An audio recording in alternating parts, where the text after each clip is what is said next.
देखिए, लड़ाई झगड़ा तो शायद इंसान हमेशा से करता आया है, पर सवाल यह है कि ये जो संगठित युद्ध है, मतलब बाकायदा प्लानिंग के साथ, ये कब शुरू हुआ? हाँ, ये एक बहुत दिलचस्प सवाल है।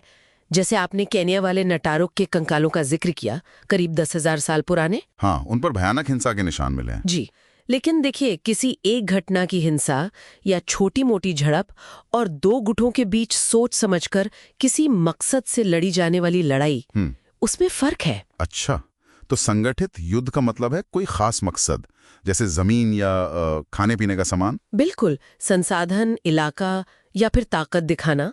और शुरू में हथियार भी वही थे जो शिकार के काम आते थे, मतलब भाले, गदा। और तीर कमान तो बहुत पहले आ गए थे ना, शायद 60,000 साल पहले। जी हाँ, तीर कमान एक बड़ा बदलाव था, दूर से हमला करने की क्षमता।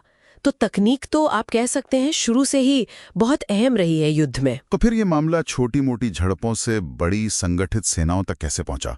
मेसोपोटामिया का नाम आता है अक्सर। हाँ, मेसोपोटामिया में उर के मानक जैसी चीजों से पता चलता है आज से करीब 5,500 साल पहले कि सेनाएं मुनज्जम हो रही थीं। मतलब बाकायदा लीडर, पैदल सैनिक, जी। भारी और हल्के हथियारों वाले, रथ पर सैनिक और तीरंदाज या गुलेल वाले भी। जी बिल्कुल, एक पूरी संरचना। और फिर जैसे जैसे धातुओं का ज्ञान बढ़ा, तांबा, फिर कांसा और खासकर लोहा, हथियार एकदम बदल गए, ज्यादा असरदार, ज्यादा घातक। और इसी के साथ बड़े राज्य और साम्राज्य भी बनने लगे होंगे सेना के दम पर। सही कहा, जैसे मिस्र को देखिए, मिगिडो और कादेश की लड़ाइयां।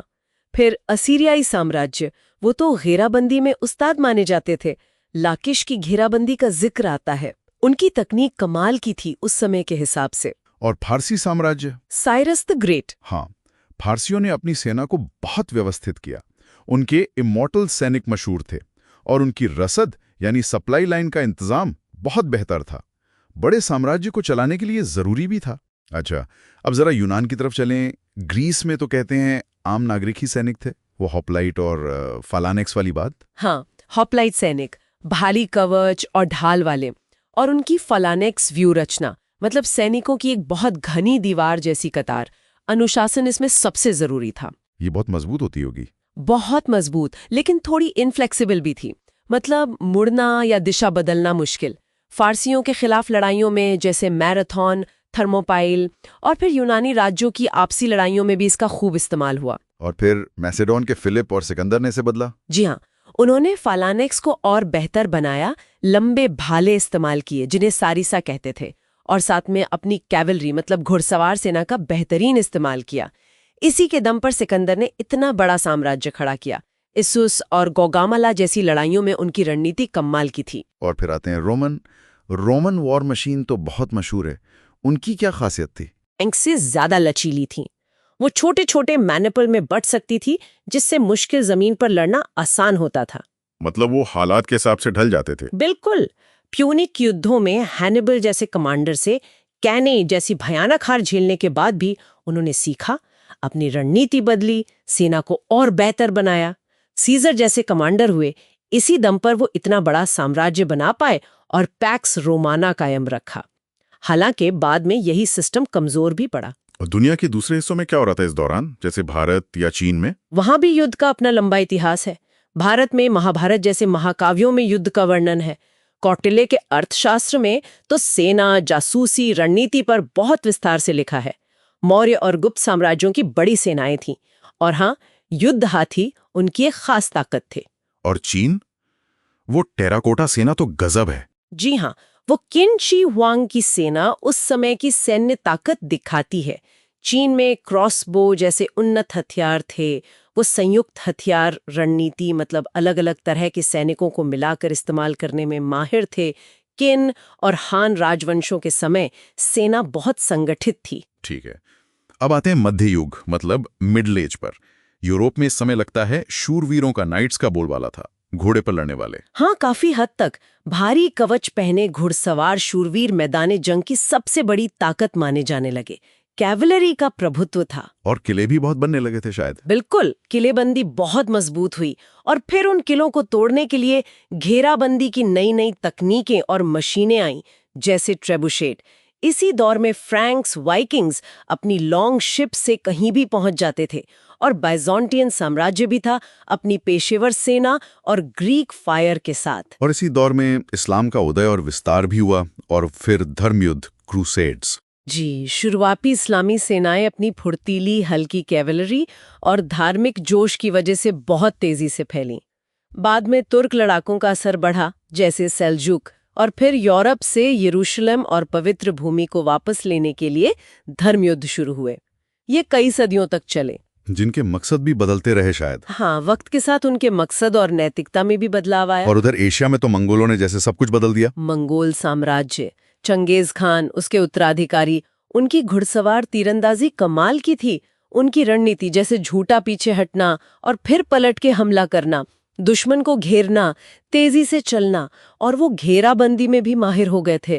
तैमूर ने भी बाद में इसी तरह की रणनीति अपनाई। और इसी समय चीन में बारूद का इस्तेमाल शुरू हो गया था हथियारों में। जी हाँ, चीन में तांग और सांग राजवंशों के समय बारूद वाले हथियार बनने लगे थे। उधर जापान में सामुराई योद्धा वर्ग उभरा। उनका अपना लड़ने का तरीका था बुशिडो कोड। मंगोलों ने जापान पर हमला करने की कोशिश की, लेकिन वो तूफान, जिसे कामिकेज कहा गया, उसने उन्हें रोक दिया। तो यूरोप में इन शूरवीरों का दबदबा कब कम हुआ? बारूद ने इसमें भूमिका निभाई। धीरे धीरे पैदल सेना फिर से अहम होने लगी, खासकर लंबी दूरी के तीरंदाज जैसे इंग्लैंड के लॉन्गबोमेन और भाले वाले सैनिक जैसे स्विस पाइकमैन। 100 ईयर्स वॉर की लड़ाइयां, क्रेसी, एगिनकॉर्ट, हाँ, उनमें तो शूरवीर बुरी तरह हारे थे। बिल्कुल। इन लड़ाइयों ने दिखाया कि अनुशासित पैदल सेना और सही रणनीति शूरवीरों पर भारी पड़ सकती है। और फिर हाँ, बारूद का आगमन हुआ। पहले तोपें आईं, फिर शुरुआती हैंडगन। इसने धीरे धीरे युद्ध का पूरा खेल बदलना शुरू कर दिया। यहीं से शायद शुरू हुआ वो जिसे गन पाउडर एरा कहते हैं। सही। तोपखाना बेहतर और मानकीकृत होता गया। गुस्तावस एडोल्फस जैसे कमांडरों ने इसे सेना का अहम हिस्सा बनाया। बंदूकें विकसित हुई, मैच लॉक, व्हील लॉक, फिर फ्लिंट लॉक। और संगीन बेयोनेट के आने से बंदूकधारी सैनिक नजदीकी लड़ाई में भी सक्षम हो गया। तो सेना की बनावट भी बदली होगी। हाँ, पैदल सेना की व्यूह रचना बदली। स्पैनिश स्क्वायर जैसी पुरानी फॉर्मेशंस की जगह रैखिक संरचनाएं आईं, ताकि ज्यादा से ज्यादा बंदूकें एक साथ फायर कर सके। कैवलरी का रोल बदला। नौसैनिक युद्ध में भी क्रांति आई। गैली की जगह बड़े पाल वाले जहाज आए जिन पर तोपें लगी थीं। अच्छा, और किलों का क्या हुआ तोपों के सामने? किलेबंदी के डिजाइन भी बदले। नए तरह के किले बने जिन्हें ट्रेस इटालियन कहते हैं, जो तोपखाने के गोलों को बेहतर झेल सकते थे। इसका मतलब यह हुआ कि लड़ाइयां अब और बड़े पैमाने पर होने लगी दुनिया भर में। बिल्कुल। अब राज्य स्थायी और बड़ी सेनाएं रखने लगे थे।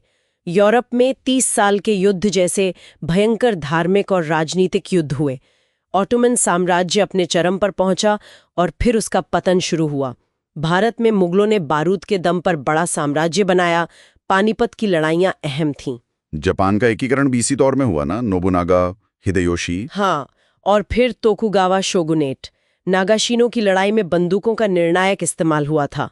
यूरोपीय ताकतों ने अमेरिका में एज़टेक और इंका साम्राज्यों पर विजय प्राप्त की। युद्ध अब सही मायनों में ग्लोबल हो रहा था। और फिर हम औद्योगिक क्रांति के मुहाने पर पहुंचते हैं। 7 Years वॉर, जिसे पहला विश्व युद्ध भी कहते हैं। अमेरिकन क्रांति और नेपोलियन। फ्रांसीसी क्रांति और नेपोलियन, उन्होंने तो युद्ध के पैमाने और तरीके ही बदल दिए। लेवी एंड मास, यानी बड़े पैमाने पर अनिवार्य सैन्य भर्ती, कोर सिस्टम, ऑस्टरलिट्स जैसी लड़ाइयों में उनकी प्रतिभा। हाँ, नेपोलियन का असर तो बहुत गहरा था। लेकिन फिर आई औद्योगिक क्रांति। इसने तो सब कुछ बदल दिया होगा। पूरी तरह से। हथियारों की मारक क्षमता में एक क्रांति आ गई। परकशन कैप, मिनी बॉल, फिर ब्रीच लोडिंग राइफलें जैसे ड्रेसी राइफल, फिर machine gun, Gatling, Maxim, rifle वाली तोपें, ज्यादा शक्तिशाली विस्फोटक। और सेना को लाने ले जाने के लिए रेल और भाप के जहाज। बिल्कुल। लॉजिस्टिक्स यानी रसद पहुंचाना बहुत तेज हो गया। टेलीग्राफ से संचार तेज हुआ। समुद्र में आयरन क्लैड जहाज आ गए। इससे युद्ध का मैदान, रणनीति, सब कुछ बदल गया। खाई युद्ध की शुरुआत भी इसी दौर में दिखने लगी थी। किन लड़ाइयों में ये बदलाव साफ दिखे? भयानक नुकसान, नई तकनीकों का इस्तेमाल।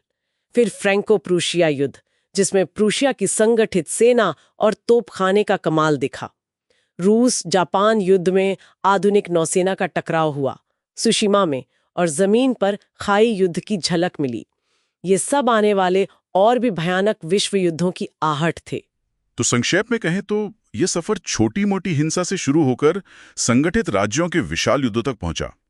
हथियार बदलते रहे, तकनीकें बदलती रहीं और औद्योगिक क्रांति ने इसे एक नए, कहीं ज्यादा विनाशकारी स्तर पर पहुंचा दिया।